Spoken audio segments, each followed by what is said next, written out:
평일 출근하시느라고 공부할 시간이 적으신 분들, 책을 손에 놓은 시간이 길어서 기억력이 가물가물하신 분들, 학원을 다니지 않고도 쉽고 빠르게 합격하고 싶은 분들을 위하여 이 영상을 제작하였습니다.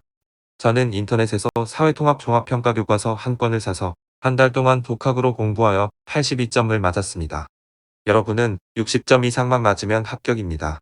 이제부터 저보다도 더 적게 공부하고 빠르게 합격하는 방법을 바로 공유해 드리겠습니다. 신빙성을 위하여 저의 결과물부터 확인하고 시작하겠습니다.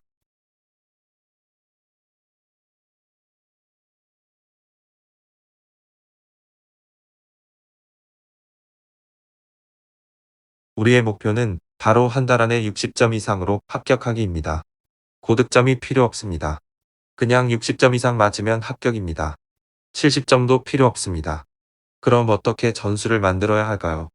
제일 먼저 할 일은 인터넷에서 사회통합 종합평가 기화용 영주용 교과서를 하나 구입합니다. 저는 이 책으로 공부하고 합격했습니다. 내돈내산입니다.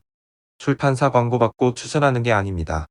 그리고 한 달 동안 책 속에 있는 객관식 기출문제를 중심으로 최소 3번을 읽는 전술을 짜는 것입니다. 묻지도 따지지도 말고 3번 이상 읽으면 끝입니다. 그럼 우리는 왜 객관식 기출문제에 이렇게 올인해야 할까요? 우리가 치르는 종합평가시험 귀화용 영주용 시험은 이런 객관식 기출문제가 총 36개가 출제됩니다. 이 객관식 문제만 정확히 다 맞추어도 65점입니다. 이 말의 뜻은 뒤에 작문형 문제와 구술 문제에서 빵점을 맞아도 합격이라는 뜻입니다. 그러므로 객관식의 전부를 올인하여 할 이유가 명백해집니다. 그리고 작문은 철자와 띄어쓰기만 잘하여 5점만 맞는다고 편하게 생각하고 준비하시면 됩니다.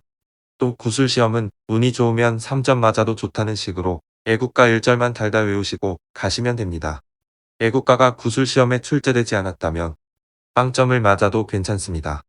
객관식과 작문 문제에서 합계 60점 이상을 맞으면 되니깐요. 이해되셨나요? 이제 구체적으로 공부하는 내용 부분까지 디테일하게 설명하겠습니다. 책의 차례를 보시면 부록까지 합해서 526페이지입니다. 여기서 귀화시험 면접 심사 내용 부분을 빼버립니다. 왜냐면 저희는 종합평가 필기시험만 보면 되니깐요. 그러면 497페이지로 줄어드네요. 497을 3으로 곱합니다.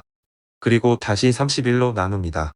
그러면 우리가 하루에 이해하고 읽어야 할 페이지 수가 나옵니다. 49.7이니까 50페이지로 하겠습니다. 사실 실제로 하루에 읽어야 할 페이지 수는 50페이지 수보다 훨씬 줄어듭니다. 그 원인은 아래에 또 설명하겠습니다. 다시 돌아와서 여기서 또 중요한 것은 교과서 내용 중에서도 제2편 한국사회에 의해 부분부터 시작해서 하루에 50페이지씩 완독한다는 것입니다. 왜냐면 한국사회에 의해 부분에서 객관식 문제들이 거의 절반 이상이 출제됩니다. 이렇게 전술적으로 공부하게 되면 두껍게 보이는 책의 내용도 훨씬 적어지게 되고 할 수 있다는 자신감이 생기게 됩니다. 그리고 한 달 동안 최소 3번 책을 완독하는 스케줄이 자동으로 완성됩니다. 여기서 주의할 점은 처음 읽을 때는 객관식 기출문제를 반드시 이해하며 읽어야 한다는 점입니다. 그래야 실전 시험에서 정확히 정답을 고를 수 있습니다. 이해하지 못하고 문제와 답만 달달 외우면 실제 시험에서 조금만 다르게 출제해도 정답을 맞출 수가 없습니다. 그리고 작문형 문제는 반드시 컴퓨터로 타자가 필요한 시험은 타자로 작성해보시고 연필로 글을 직접 적는 시험에 참가하시는 분은 꼭 시험용 펜으로 작문지에 맞춰서 글을 써보시는 것을 추천드립니다. 처음으로 책을 읽을 때는 이해하고 읽는 속도도 늦어지지만 두 번째 읽을 때부터는 속도가 엄청나게 빠른 속도로 읽어 넘길 수 있을 거입니다. 세 번째는 앞서 두 번째 읽을 때 틀리게 했던 객관식 문제만 표시해 두었다가 이 문제들만 해답 노트와 함께 중점적으로 읽고 외우면 됩니다. 2단계로 오면 공부할 양이 확 줄어들게 됩니다.